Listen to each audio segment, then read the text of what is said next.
বাগেরহাটে 4টি আসন বহালের দাবিতে দ্বিতীয় দিনের মতো জেলা নির্বাচন অফিস ঘেরাও করেছে সর্বদলীয় সম্মিলিত কমিটির নেতাকর্মীরা। বুধবার সকাল 9টা থেকে বিভিন্ন স্থান থেকে মিছিল নিয়ে সর্বদলীয় সম্মিলিত কমিটির নেতাকর্মীরা জেলা নির্বাচন কর্মকর্তার কার্যালয়ের সামনে এসে জড়ো হতে থাকেন। ঘিরে রাখেন নির্বাচন অফিসের প্রধান গেট। নির্বাচন সংশ্লিষ্ট কর্মকর্তা কর্মচারীদের অফিসে প্রবেশ করতে দেখা যায়নি। এই ঘেরাও কর্মসূচি চলে দুপুর 1টা পর্যন্ত। এদিকে বাগেরহাটে 4টি সংসদীয় আসন বহাল করতে কেন নির্দেশনা দেওয়া হবে না তা জানতে চেয়ে রুল জারি করেছে হাইকোর্ট। একই সঙ্গে বাগেরহাটের 4টি আসন থেকে একটি কমিয়ে 3টি আসন করে নির্বাচন কমিশনের গ্যাজেট কোনো বৈধ হবে না রুলে তাও জানতে চাওয়া হয়েছে। নির্বাচন কমিশন সহ সংশ্লিষ্টদের আগামী 10 দিনের মধ্যে রুলের জবাব দিতে বলা হয়েছে। সর্বদলীয় সম্মিলিত কমিটির নেতাকর্মীরা বলছেন, হিন্দু ধর্মাবলম্বীদের দুর্গোৎসবের কারণে হরতালের কর্মসূচি স্থগিত করা হয়েছে। তবে নির্বাচন অফিস ঘেরাও থাকবে।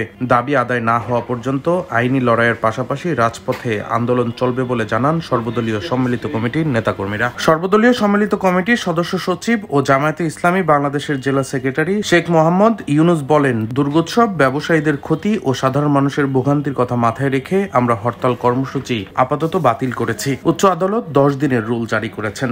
আশা করি আমরা ন্যায় বিচার পাব। যতদিন পর্যন্ত এই 4টি আসন না ফিরছে ততদিন পর্যন্ত আন্দোলন চালিয়ে যাওয়ার ঘোষণা দেন এই নেতা। গেল 30 জুলাই দুপুরে আসন্ন ত্রয়োদশ জাতীয় সংসদ নির্বাচনে বাগেরহাটের 4টি আসনের মধ্যে একটি আসন কমিয়ে জেলায় 3টি আসন করার প্রাথমিক প্রস্তাব দেয়। এরপর থেকেই বাগেরহাটবাসী আন্দোলন শুরু করে। 4টি আসন বহাল রাখার দাবিতে নির্বাচন কমিশনের শুনানিতে অংশগ্রহণ করেন বাগেরহাটবাসী। এরপরেও 4 সেপ্টেম্বর নির্বাচন কমিশন শুধু সীমানা পরিবর্তন করে 3টি আসন জারি রেখে চূড়ান্ত গেজেট প্রকাশ করে। নির্বাচন কমিশনের এই আসন বিন্যাস গণমানুষের দাবিকে উপেক্ষা করেছে বলে জানান সর্বদলীয় সম্মিলিত কমিটির নেতাকর্মীরা। চূড়ান্ত গেজেট অনুযায়ী বাগেরহাট 1 আসনে রয়েছে বাগেরহাট সদর, চিতলমারী, মোল্লাহাট।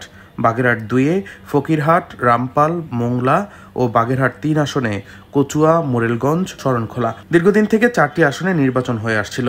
তখনকার সীমানা ছিল বাগেরহাট 1-এ চিতলমারী, মোল্লারহাট, ফকিরহাট, বাগেরহাট সদর, কচুয়া এলাকা নিয়ে বাগেরহাট 2, বাগেরহাট 3 ছিল রামপাল, মোংলা এবং বাগেরহাট 4 ছিল মোরেলগঞ্জ, শরণখোলা।